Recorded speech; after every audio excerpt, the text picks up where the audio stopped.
Hello and welcome back, all my Dragon Ball theorists, and the fight we wanted to see originally between Toppo and Vegeta got postponed, and I think most of us were irritated that it didn't happen at that time. However, the writers gave us something better. They built up an even greater matchup between Vegeta and Toppo. First, Vegeta's promise to Cabba, which triggered an emotional transformation, and his Saiyan pride took him to another level. Then Toppo, who cast away justice and everything he believes in to ascend to a god of destruction. So now it's the battle between these two powerhouses, and if it's anything like the last episode, it's well worth the wait. One thing I want to mention is there's a lot of misinformation floating around on YouTube recently about the power of the gods of destruction, and I made a video yesterday on that, clearing up in a battle of Seadra vs Toppo and how Seadra is still stronger. Anyone claiming Seadra is weak as a fact and Toppo is stronger, or that Golden Frieza or Goku surpasses any of the gods with only Kaioken, is just spreading misinformation, as there is no evidence at this time suggesting this. So please check out that video, it's very informative, and I will put the link in the comments. Now for the breakdown of this fight, there are a couple things that are confusing with what is going on with Toppo and the Hakai energy that he's surrounding himself in.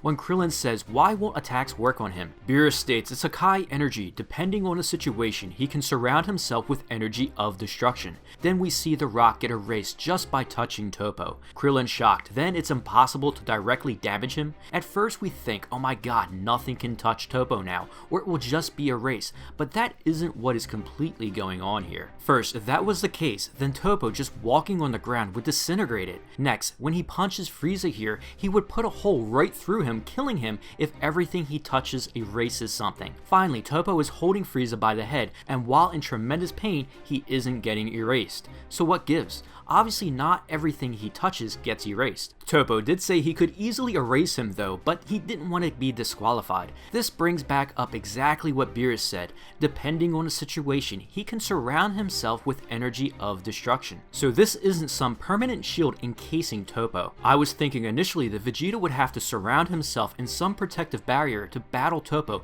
like he did against Lavenda with his poison. Although from the preview it appears that he does make contact with Toppo with no barrier, and it does again confirm that not everything hitting Toppo will be erased. Either Toppo is consciously making that decision because he fears being disqualified, or he can't keep up a full energy of destruction barrier at all times to actually erase everything as this perfect shield. It is safe to assume though that no energy attacks will work on Toppo, as he can just at that point activate his Hakai energy to nullify the blast. So it should come down to the good old-fashioned fighting and having to physically beat and of course outsmart him. Toppo as god of destruction right now is clearly above Goku Kaioken times 20, as we know no god of destruction can be beaten by that level of power. They are just far above it. So what can Vegeta do? Regardless of where you place Vegeta power-wise compared to Goku, brute force alone is not going to work in this encounter, unless it's so massive that it's on the level of Jiren's. So the reason Vegeta is kicking Toppo in his leg is he is testing him and trying to come up with a tactic to get him out of the ring. I'm not downplaying Vegeta here, and his new form is incredibly powerful. I do think Vegeta will show us a power that is beyond times 20 Kaioken Goku. It's just this power will have to be used wisely to trick Toppo. At this moment, Toppo is basking in the power of the gods, so he now believes nothing can defeat him. His arrogance in underestimating Saiyans and the remaining fighters in 17 and Frieza will be his downfall.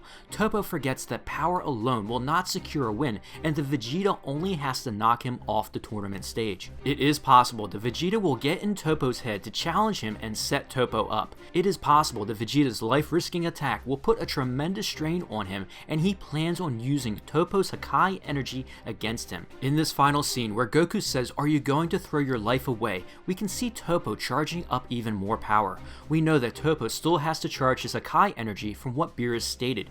If Toppo is dedicated to this attack, it's likely that Vegeta's plan will be to destroy the stage under Toppo during it, causing him to be eliminated from the tournament. So Vegeta gets Toppo to commit to his Hakai energy and charge it, and Vegeta will challenge it head on, causing Toppo to be open and either 17 or Frieza, who was unconscious, can now destroy the stage underneath him. This is the best weakness I see currently in Toppo, exploiting his newfound god powers that has gone to his head, and with a team effort literally take the stage right out from under him. Now I want to hear from everyone, what are your thoughts on Vegeta vs Toppo? What is Vegeta's life-risking attack, and do you think someone will come to Vegeta's aid to strike the finishing blow to Toppo?